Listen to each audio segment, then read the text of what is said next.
तो बे भिडिअआ जाहैबाय जाय बिथांमोना टिचार जागोन बा इयुनाव नङा होमबा इयुनाव टिचार जागोन बा जानो गोसो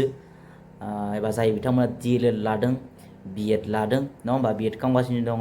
इयुनाव माने टिचार जागोन आरो बिथांमोननि थाखाय बे भिडिअआ तो खुलुमबाय नोंथांमोनखौ गोदान मोनसे भिडिअ बयखौ बरायबाय तो नोंथांमोना मिथिगौ जे CTETआ माने बोसोरफ्रोमबो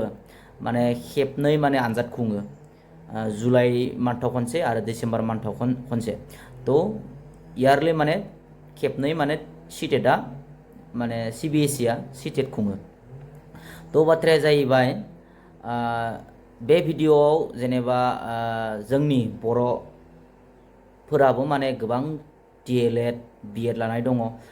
टिचार जानो लुगैनाय दङ दा बिथांमोना CTET लिरनो लुगैयो किन्तु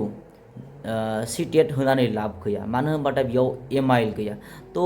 बे भिडिअआव जों गुवारै सावरायगोन देग्लाय जितु दायो फेब्रुवारि मान्थआव CTET जानो थांगासिनो दङ 8 फेब्रुवारियाव तो बेयाव बर' लेंगुवेजआ दंना गैया तो बिनि सायाव जों गुवारै बे भिडिअ सावरायगोन तो नोंथांमोना मिथिगौ जे थांनाय माने देग्लाय बोसोरनि जुलाइ मान्थआव CTET जायासै माने CBSEआ बे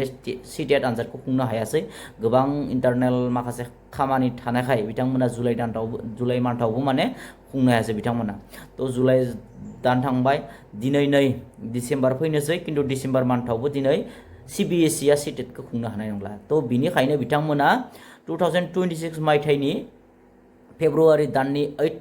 फेब्रुवारियाव CTET माने एग्जामा जानो थांगासिनो दङ आरो नोंथांमोना मिथिगौ बेयाव माने CTETआ गासै CBSEआ माने 20टा लेंगुवेजआव बे आनजादा जायो माने एमाइलफोर थायो एमाइल माने 20टा माबायाव थायो आरो बाखि माने हिन्दी आरो इंलिश लेंगुवेजआव बियो पेपारा फैयो किन्तु 20टा लेंगुवेजआव बियो थायो आरो जेरैबायदि एसामिस बेंगली हिन्दी बेबायदि 20टा लेंगुवेजआव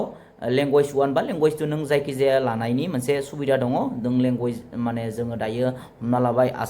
आसामनि नालाय जोङो दा हमना लाबाय नोङो बर' मिडियामनिफ्राय बिलं खालामो तो बर' मिडियामनिबा जों लेंगुवेज 1खौ प्रिफार खालामो माने प्रिफारेन्सआव लेंगुवेज 1खौ लायो आरो लेंगुवेज 2 इंलिसखौ लायो तो थिग बेबायदिनो गुबुन बे दा दिल्लीफोरनिया मा लागोन हिन्दी लागोन लेंगुवेज 1खौ हिन्दी लागोन बा सेकेन्डखौ इंलिश लायो तो दा जोङो आसामनि नालाय जोङो बर'खौ लागोन तो जाय बिथांमोना एसामिस मिडियामाव फरायो एबा एसामिस मिडियामनि बेकग्राउन्डनि बिथांमोना मा खालामनो हायो लेंगुवेज 1खौ माने एसामिस लानानै लेंगुवेज 2खौ इंलिश लानानै बिथांमोना एग्जामखौ जनो मोनो बा एग्जामखौ होनो मोनो आरो पास जानायनि उनाव बिथांमोना एप्लाइ खालामनायनि सुबिदाखौ मोनो नाथाय जोंनि बर' स्टुडेन्ट गथ'फोरा बा बर'फोरा जाय बिथांमोना DLED खालामगासिनो दङ B.Ed खालामगासिनो दङ बिथांमोनाबो टेट आनजाद बे CTETखौ होनो लुगैयो तो बियो जोंनि थाखाय बा बर' गथ'फोरनि थाखाय बर' फरायसाफोरनि थाखाय बियो दुखुनांथाव बाथ्रा होनना बुंनो नांगोन मानो होनबाथाय दिनै बर' मिडियामनिफ्राय जाय बिथांमोना बर' मिडियामनिफ्राय फरायनानै फैदों बिथांमोना दायो B.Ed खालामगासिनो दङ DLED लागासिनो दङ तो बिथांमोना बे CTET एग्जामखौ होनानै बिथांमोनाबो बे एप्लाइ जितु भेकेन्ट फैयो नङा होमबा सम आसामाव फैयो BTCआव फैयो बैयाव जोङो माने एप्लाइ खालामनानै सुबिदाखौ मोना तो बिनिफ्राय जोङो जानगाराव थानो गोनां जायो तो थांनाय समफोराव एबसुनिफ्राय जोंनि इडुकेसन मिनिस्टार सेन्ट्रेलनि जितु इडुकेसन मिनिस्टार बिथांखौ लोगो हमदोंमोन लोगो हमनानै माने जाबायबो होनना बुंदोंमोन बर' लेंगुवेजखौ सोबायबो होनना बुंदोंमोन किन्तु दिनै जोङो माने नुनो मोनासै बेयाव माने फुल माने माबाया फैयाखैनो तो बेयाव 20टा लेंगुवेज डेट मिन्स 21टा जानांगौमोन मा थिग 21टा जानांगौमोन किन्तु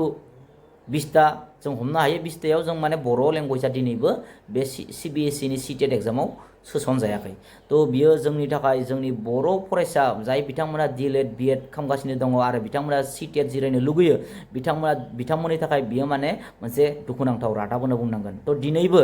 देग्लायनि जितु माने नेक्स्ट 2026नि जितु CTET बे एग्जामखौ माने बर' फरायसाफोरा बर' गथ'फोरा माने जनो मोननाय नंला तो बे भिडिअनि गेजेरजों बेखौनो खावलायनो नागिरदों जे जोंनि एबसुनिसिम दुलाराय बर' फरायसा आफादनिसिम बेखौनो खावलायनो सानो आरो बिटिसि गभर्नमेन्टनिफ्राय बेखौनो बिटिसि गभर्नमेन्टनिसिम बेखौनो खावलायनो सानो जे जाहाथे CBSE आव थांनानै नोंथांमोना जाहाथे बर' MIL खौ जाहाथे थाबैनो सोसनो आरो फैबाय थानाय 2026 मायथाइनि जुलाइ दानाव जाहाथे जोंनि जाय बिथांमोना टिचार जानो गोसो बिथांमोना जाहाथे बे CTET खौ एग्जामखौ लिरनो मोनो बेखौनो आङो बे भिडिअनिफ्राय खावलायनो सानो नङाबा जोंनि दिनै आसामावबो माने मा टेटखौ खुंला नङा होमबा बोसोरफ्रोमबो CTET जायो नालाय CTET खननै खालाय जायो तो बेखायनो बेयाव माने जिरायनो मोनो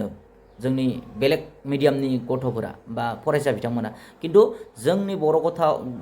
गथ'फोराल' मा बेयाव माने जिरायनो मोना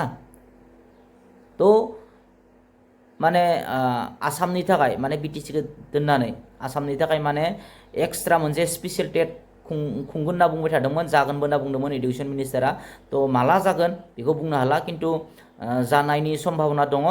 आरो आं बेखौनो खावलायगोन दुलाराय बर' फरायसा आफादनिसिम जाहाथे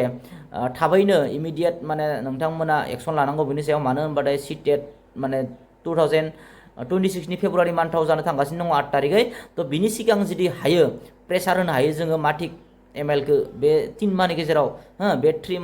मान्थनि गेजेराव जोङो हयतो MIL खौ सोसननो हागोन इमान गोदोर बाथ्रा नङा बियो ओंखायनो CBSE नि अफिसाव थांनानै CBSE डिरेक्टरफोर खावलाय जायो जिहेतु एडुकेशन मिनिस्टारा बुंखादों सोसन जासिगोन होननानै किन्तु CBSE आ माने बिखौ डिक्लेयार होआखै ओंखायनो CBSE नि डिरेक्टरखौ थांनानै जाहाथे लोगो हमो आरो एग्जामखौ होनो मोनो बर' स्टुडेन्टफोरा तो बेखिनियानोसै गोजोन्थों